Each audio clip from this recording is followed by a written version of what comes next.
It's not really sacrificing if you're going to be resentful and really unhappy with your partner. I'm thinking like a sacrifice isn't strings attached. Do something that's challenging, that's a different kind of agreement. But I see sacrifice as unilateral, that it's like I'm looking at this situation and I'm thinking about what needs to happen, what I could do, and here's what I'm willing to do. Even though it costs me something or it's hard. When I think about sacrifice, it's not just sort of doing something that's hard. We all can do things that are hard, but we're doing something with thought and we're willing to give and for it to be hard because we think it will be meaningful to our partner. We feel like there's an area where we could really give for them, but it will cost us something and be harder for us. But it's not just some random, let me go do something hard, but it actually makes sense. It's really thoughtful. So it's not that just like anything you do that feels like deprivation or struggle counts as sacrifice for the relationship. Yeah.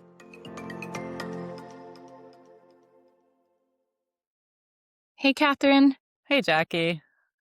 How's it going today? Good. So yesterday, I'm in Maryland, as you know. Yesterday we had 80-degree weather. Oh, wow. And today it is snowing. That's amazing. It's so funny. I mean, did you enjoy the break, the warm weather? Yes, but my kids are having to adjust to yesterday they're wearing tank tops and today they need their winter coats. So, it doesn't make a whole lot of sense to them either. I actually have a picture from when I was a kid that one summer we were in Utah and we lived in Nicaragua. And so we don't have any winter clothes and it's summer anyway, but it snowed and just kind of a freak thing. And so I have this picture where like me and my siblings are out playing in the snow in like shorts, bare feet, Oh my gosh. Just a little sprinkling of snow. That's funny. Yeah. Well, hopefully we'll get the warm weather again. I miss it. Yeah. Down here we've got I woke up to a tornado watch. Oh. And I was like pretty tempted to keep my kid home, but we get too many of them to just skip every day that there could be a tornado. So we don't get them much. We actually had a tornado warning yesterday, but we don't get them much. Yeah. I didn't realize that Florida had them a lot. Yeah, no, we do. We have quite a few. Oh my gosh. Okay. All right. Welcome everyone to our podcast, Differentiated Love and Sex. We're glad that you're here. I'm Jackie Aston. I'm a licensed psychotherapist with over a decade of experience working with individuals and couples to strengthen their mental health and improve their relationships. And I'm Catherine Roebuck. I'm a certified relationship coach. I work with couples and individuals all over the world to help people learn to love each other and themselves. And today we're talking about sacrifice in relationships, which is a very interesting topic to me. What is interesting about it to you, Catherine? I guess that I see it go both ways. Like I see people go too far and not far enough on sacrifice. That there are people who have a lot of entitlement in a relationship and they just feel like I shouldn't have to do anything I don't want to do. And that's hard to sustain. Yeah. It just tends to breed resentment on both sides. Yeah. But the other direction I have seen sometimes is an individual or both partners in a couple that associate sacrifice with love so strongly that like they'd rather you give something up for them than give something to them. It's like they need to see you suffering or struggling or doing something, like losing something for it to feel like they're getting something. That is interesting. Before we had talked earlier about the story, is it called, what's the story called that we had just talked about? I think it's called The Gift of the Magi. Okay. And we had talked about... Henry. Okay. Is the author. And we had talked about, do you want to, since you grew up hearing this story, do you want to share this story? Yeah, it's a couple and I think it's Christmas time or something, but they're poor, they don't have a lot of money, and they want to give each other gifts. And she has beautiful long hair, and she decides to sell her hair to buy a nice chain for his pocket watch, which I think is sentimental and something that he cares about and values. And so she does that. She cuts her hair, sells her hair, and buys this chain for his watch. And he in turn has gone and sold the watch to buy a really nice comb, like a decorative comb for her hair. And so they present each other with their gifts, which neither of them can use anymore. Oh, it and it's like, oh, I wish they had just talked to each other about it first. There was some good intent there. And so even that is something couples struggle with, is really knowing, is what I'm doing really helpful, or is it going to be, sometimes we need to talk about it before we make a sacrifice. So we have an idea that it's the right thing or the helpful thing or the good thing. Um, but it's funny, when my husband was telling me the story, he heard it as a kid too. He's like, as a kid, I was so upset that, the girl's hair would grow back, but her husband, he never get his watch back, you know? But I think they both kind of suffered, unnecessarily. That's pretty funny, and I wanna joke that he clearly had never grown out his hair because while it will grow back, we're talking like 4 or 5 years, you know? This is not Yes. gonna be a quick process. He'll probably be able to replace the watch faster than she can replace the hair. Okay, maybe So, he'll listen to this and he'll see if that changes his view at all. Yes. Yeah. But it's like one of the things that's at stake when you do something as a sacrifice, if you want to be clean about it, is I think you want to think about, will I resent someone else for what I chose to do if it doesn't go over the way I think it will? And so, if I am going to cut my hair and buy someone a gift, what if they don't like that gift or they don't use that gift? Can I still feel good about my own choice, or am I going to, blame them for what I chose to do? Yes, I think that's a really big thing, because then it's not even really about sacrificing or giving. It's more about being appreciated, and like, I want you to see how good I am or what a good partner I am, and I want you to appreciate me. Hmm. And then that's a very different motive than, I think this is a good gift to give. I was thinking about this person. I want to show them that I care. I hope they like it. And, Hmm. and if not, I know that I really was invested in doing something nice for them. And I can stand by that and respect myself for it. Yeah. Yeah. It makes me think about one year I gave my kids gifts for Christmas that I'd put thought into, and we're opening gifts. And each of them, independent of each other, they open their largest, most expensive gift and say, "Would you return this, please?" They had no interest in like the thing that I thought would interest them the most. And so, yeah, it's that kind of moment where like you have to, if you're going to be clean about it, and if this is really about love, you have to go into it with some willingness to handle. This is my best guess, but I don't know how this is going to go over, and can Yeah. I be decent about it, or am I going to turn on someone and be mad at them because they didn't feel the way I thought they should feel? Uh-huh, uh-huh, and even, they can let them know that you're letting them know you care by getting it in the first place, Hmm. and I think that's hard, especially when kids miss that, and they're like, that's not what I like," you know? Um, but, uh, it's funny because my daughter brought home a book from school, and I don't know what I don't remember what it's called, but there's a panda in it that goes and gives a bunch of gifts to different animals. And um, each time he gives a gift, the gift is either too, if it's like a clothing item, too big or too long.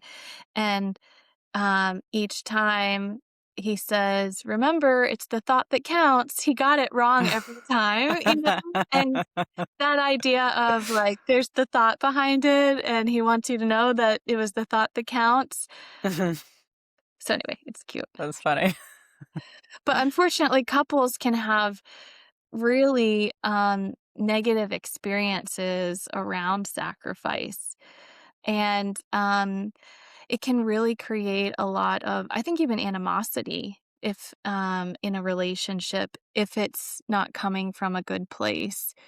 And I was thinking about a few things, but I was thinking about how what really is the idea behind sacrifice. And when I think about sacrifice, it's not just sort of doing something that's hard. We all can do Mhm. things that are hard, but we're doing something with thought and we're willing to give and for it to be hard because we think it will be meaningful to our partner. We feel like there's an area where we could really give for them, but it will cost us something and be harder for us. But it's not just some random, let me go do something hard, but it actually makes sense. It's really thoughtful. Mhm. Yeah. So it's not that just like anything you do that feels like deprivation or struggle counts as sacrifice for the Yeah. relationship. Yes. I think then we can also become the martyr if we've done a lot of hard things. Look at me. I'm the one who's doing all of these things. Yeah. And that's not really about giving. Yeah, the martyr position is like that far extreme where you're sacrificing too much. But it's like you're doing it for the wrong reasons. You're kind of letting go of your own sense of self in the relationship, and you're trying to make some kind of exchange of if I give up enough, then you'll love me, or if it's just not coming from like a solid value driven caring place. Mhm. Is there an example of a client that you have that they're in this kind of dynamic? I had a really interesting conversation with a client where her view had changed on something that she had always resented, that she stayed home with the kids instead of pursuing a career. And the resentment came from feeling unsupported by her husband. There's kind of a critical decision point around pursuing the career or not. And then her view shifted, and she started to see it as, I have my own reasons for making this choice. Like, I've blamed him for it the whole time, and I have my own reasons there. And I'm not sure that I would do it differently even if I could. Even if I could go back and redo that. So that was an example of someone like really confronting a martyr move that they had made, and looking at it more through a lens of a value-based sacrifice that she was able Yeah. to connect with. Actually, when I look at what really matters to me, I'm at peace with what I did. Okay. Yeah. It was easier to be resentful towards her husband. Yeah. Yeah. Okay, so I was thinking about a couple that I worked with, and the husband was looking for a job, and he wanted to take a job in an area of the country where his wife didn't want to go. And she didn't like the political climate there, didn't agree with a lot of the political beliefs in that area. And so her condition was, if we move there, then you have to be very vocal about that you disagree with the political beliefs in this area. And he actually was similarly minded to her in political beliefs, but he didn't want to be very vocal. He kind of wanted to go about his job. And so what we talked about, she was sort of seeing it as, I'm making a sacrifice for you, so you need to make this sacrifice for me and do this. And I think that would be not a good position to be in, for different reasons. But if she really would have to be okay, I think, if she said yes to the move, that she wasn't going to be resentful. It's not Mhm. really sacrificing if you're going to be resentful and really unhappy with your partner. Yeah, and is it sacrifice if you have to even the what is it? Like she has to balance it out. Like Yeah. since she's giving something up, then he has to give something up too, and that doesn't necessarily sound like sacrifice to me. Because I'm thinking like a sacrifice isn't strings attached. It's not like let's both s- do something that's challenging. That's a different kind of agreement. But I see sacrifice as unilateral. That it's like I'm looking at this situation and I'm thinking about what needs to happen, what I could do, and here's what I'm willing to do, even though it costs me something or it's hard. Yeah, exactly. So it would be hard for her, but I think you're right. She was trying to kind of even the playing field, and she was also trying to take control of like, now you need to go do this thing for it to feel fair. When maybe the reality was that she really wasn't okay with moving to that area. Um, but I think it's possible for her to be okay moving to that area, but not based off of you need to do this. I think she really needs to say to herself, am I okay with this? Can I not be resentful if I go along with this? Mhm. And then she doesn't have to have all these stipulations. Yeah, I guess the thing that makes it not work as a sacrifice is probably that she's putting a condition on that's out of her own control. And Yeah. so it's like, okay, I'm going to make this sacrifice, but eh, you have to make it okay for me instead of I'm making it okay for me. That that just seems like a problem. It doesn't sound like she's really making a choice that she can back up herself. Mhm, mhm, mhm. I think it was helpful for her to see that she has to back up her own choice for why she's doing it, and that it might make sense for her to go there because it would be a good job opportunity for her husband, and she could still continue her work, and, Mhm. she could travel a good bit. Um, but I think, this gets a little tricky, I think, with couples who are dealing with extended family relationships, and one partner says, "You need to sacrifice and come be with my family." And Mhm. I think a lot of us grow up in the culture of, or many of us, it's sort of like you should go to all the family gatherings. That's being a really good partner. You need to be there. And Right. I see that couples really struggle with this because one partner doesn't really like the family, or Yeah. they're busy with other things, or it's boring, or other things. It's not a really good experience for them. And then Yeah. the other partner feels, "Well, you're not sacrificing for me." And they can Mhm. take that really personally and make it about you're not sacrificing and you need to sacrifice for me and go to this family thing. But it's actually I think that's undue pressure. Mhm. Yeah, and there like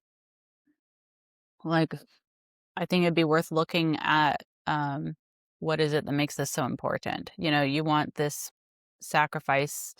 Is it about your family's opinion that they're going to be judgmental of either you or your spouse or both of you if you're coming to these events alone? Is it that you actually like to have your partner there for company at these events because you don't really enjoy connecting with these people either? And then maybe you could reconsider why you're there Yeah. if you don't feel like you can enjoy it without your partner. And so there's just like different things to look at, but I think it's like what you're describing is just this impulse of like to show that you care. Then you should just do something you don't want to do just to show that you care. And there is a place for that, Yes. but you have to kind of think it through a little bit and understand why you're asking for it. Like I think it's totally reasonable to say, I really I really enjoy this one kind of food and I know it's not your thing, but I want to occasionally have it for dinner. Like, okay. Yes. That seems reasonable to me. Yes. I think it's a good point when you look at why is the partner who wants the other partner to go to the family event asking for it? Because I think what often is the case when they're pressuring this, um, that person is using their partner as a crutch. It's sort of like, I have nothing to say to my family and I want you there or I want to hide behind you. And that's not asking your partner to show up for you. It's kind of using them. Mhm. And then the other piece is, do I need my parents and family's approval? Because that's also asking for a sacrifice from your partner, for unfair reasons of sort of, well, I need my family to approve of me. And that's more about that. Yeah. But to me, it makes most sense to focus on your side when you're looking at sacrifice, to look at like, do I respect what I'm doing? Am I willing to put like meaningful effort, skin in the game, do things that are hard for me because I care and I want to show my caring. But focusing on like, is my partner sacrificing enough? I think that it usually doesn't go very far or doesn't go very well. Um, I'd be looking more at like tracking your own resentment with the decisions you make and tracking your own entitlement. So I Mhm. think those are probably the things that would show up on either end of this, that somebody who is very uncomfortable with sacrifice is going to have a problem with entitlement, most likely. And someone who's like overly identified with sacrifice as the way that they love is going to have a problem with resentment. Mhm. And this can translate into sex. So somebody who's having difficulty giving and sacrificing might have difficulty pleasuring and giving to their partner. And then someone who has difficulty receiving and having sacrifices and attention given to them will have difficulty experiencing pleasure and allowing their partner to give to them. Yeah. Yeah. And the other thing that could show up on that side, I think, would be just sort of like tolerating sex with their partner, kind of like accommodating their partner by being like, okay, I'll lay here, you can do whatever you want. But it's not like it can feel sacrificial because it's like, look, I'm doing this for you. I don't really want it. But it's not a clean sacrifice. You're not really like putting heart into it. It's kind of, and you're not really dealing with the overall dynamic. Like if your partner has an entitlement issue and you have an issue with resentful accommodation, like Uh-huh. just going along with your partner's entitlement is not addressing that either. Yes. Yes. It's not sacrifice is what you're saying. Yeah. Um, But I do see some people like uh, where I see couples struggle who have more of a they're more on the side of they don't like to sacrifice and they're both there, is they can do fine as long as they don't have too many shared responsibilities. So like before kids, then you can do a low sacrifice relationship pretty well sometimes. And then you have kids and it's like, all right, but somebody has to lose sleep. yes. And Yes. who's it going to be tonight? Yes. Because before you introduce children, some couples, if they have adequate money and time, they really can just do what they want and support Yes. each other in it and not have it cost anyone very much. And then it changes. Yes, that's a good point. I think it when, there are more shared responsibilities, there's more cost to both sides, and we might Right. want the other person to take on the heavier load and Yeah. or we might take on the heavier load so that the other partner isn't mad or appreciates us. Or so that we don't have to feel like the kind of person that is a freeloader or doesn't carry their share, that we'd rather err on the side of doing too much than not doing enough. Because that could just be a Mhm. personal style thing that you're more comfortable with that. Yes, yes. I think there's ways to make the same decision and it and have it come from a good place and be a good sacrifice. So even Yeah. going to visiting extended family, it would be fine for both for the whole family or the couple to go visit the in-laws. As long as both people were really willing to and thought, "You know what? I think it would be meaningful for my partner if I went here and saw their family and spent a little bit of time. I can indulge the family for a little bit. I can be there, um, and I can also carve out some space for myself while we're traveling and visiting the family, and I can have it a little bit more on my own terms." They can do it because they want to do it. They know it's important to the partner. And there's not that element of control where the other person is pushing it on them, taking it personally, and pressuring them so that they get the validations from the family. So I again, it can think, be the same thing, just a very different intent behind it.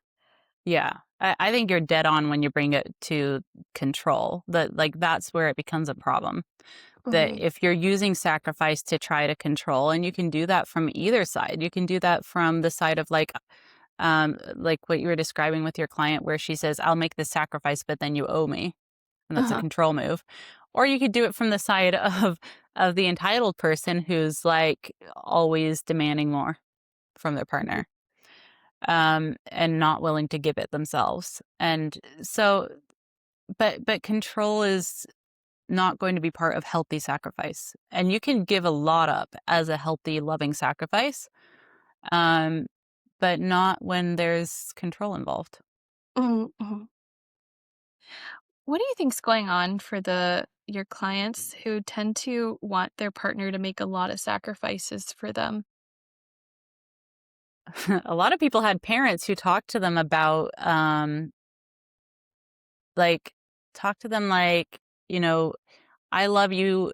I work so much because I love you, and you should be grateful for everything I do for you.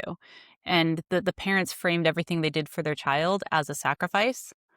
And I often think that's not very accurate. That if you start looking at what they were actually doing, it's like, well, you're going to have a job anyway, whether or not you had kids. Like, Uh-huh. um, you were going to have to like do some basic household things anyway. Kids are sure they add work, but I think if you come from a family that talks that way about love, as like, um, everything I do for you is a sacrifice. You have a parent who's in a martyr position a lot, who's demanding a lot of gratitude from you and whatnot. You just learn to map that as love. And you think that's what it is. Like Mhm, evidence of love is sacrifice. It's giving things up. And so mhm. if your partner doesn't seem to be doing that, it can be hard to feel loved. Mhm, mhm. It's interesting because the parent doesn't say, "Hey, I signed up for this. I'm a parent," you Yep. know? Which But is what's true. Yeah. yes, that's what This comes. was an opt-in system, you know? Yes. Yeah. So, yeah. I think that some people as well think that their partner, doing things for them and making sacrifices is the only way they'll let them see, like, care. It's sort of like they only care me about me if they're making a sacrifice and going out to buy me a gift, or they're doing something that's hard for me. And they Mhm. use it as reassurance, and they actually miss, "Wait, this person is showing up for me in a lot of ways." But they pressure that too as the constant reinforcement of I Mm. am cared about. And I also think, and they can use it as, well, they must not care about me. And then they can disinvest in the relationship Mhm. themselves because this person isn't doing all these things for me. So I guess they don't really care about me. And I guess I won't really care about them as much. Mhm. Yeah. And you think that comes from a different place? Like, does that link with the family of origin, do you think, or Um, yeah, because I guess it's sort of like, what is the meaning behind caring? Is it these Mhm. actions? Or is it more about someone you know whose mind and heart is invested in the relationship? I think people can give a lot of things, especially families who are wealthy. They can give their kids a lot of things, Mhm. but it's not really showing up for them and caring about them necessarily. Yeah. It's like, what's the Well, meaning behind it? and for me, again, that's coming back to, like, they're framing this like they're doing a big sacrifice, but they have a lot of money, and so it doesn't really make a difference to them to give, Yeah. it's not necessarily generous, it's not necessarily invested. Yep. It can just be, like, a comfortable pattern. Yes. In fact, it's easier to buy a gift maybe than spending time with Yeah. your kid. And maybe they have money because they work a lot of hours, but maybe that's their preference. Maybe that's what they would be doing whether or not they had kids. Yeah. I was trying to think about the clients who have these really high expectations. And this is what we've been talking about, but expectations for, let me see you care about me. Mhm. And the family of origin issue behind that is really not feeling, um, having felt really cared about growing up, and maybe not really feeling good about themselves. That's even possible too. It's like I need other people to make me feel like I'm worth it and Yeah. constantly looking for that. Yeah. So sacrifice is part of any healthy relationship long term. And it's part of it on both sides. I mean, that's one of the ways that we can care about each other is that we can be willing to do something hard or go out of our way. But if you start to feel a lot of resentment or anger about the sacrifices you're making, it's probably time to take a closer look at what you're really doing there and if it's as good as you want to think it is. Good point. Well, thank you all for joining us for Differentiated Love and Sex. We're looking forward to having you join next time. All right. And if you enjoyed this episode, please share it with your friends.